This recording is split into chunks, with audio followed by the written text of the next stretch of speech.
Hello! So mga katapang, mga katribo, bigyan lang natin ng konting pansin itong viral ngayon.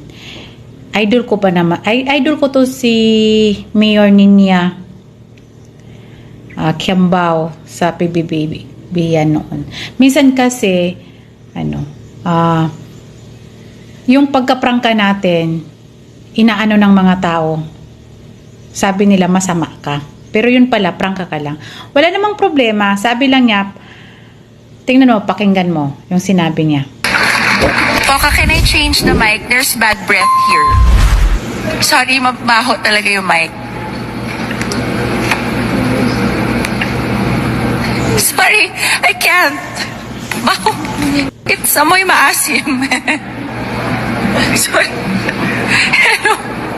I don't want to have halitosis, you know. Tulo ba yung mga Polytechnic? O, diba? Pinapalitan lang niya yung mic kasi nga daw baka mahawa ka. So, wala namang problema yon. Yung ano lang kasi, ang sabi, sana daw hindi na lang nag-mic. Yun eh.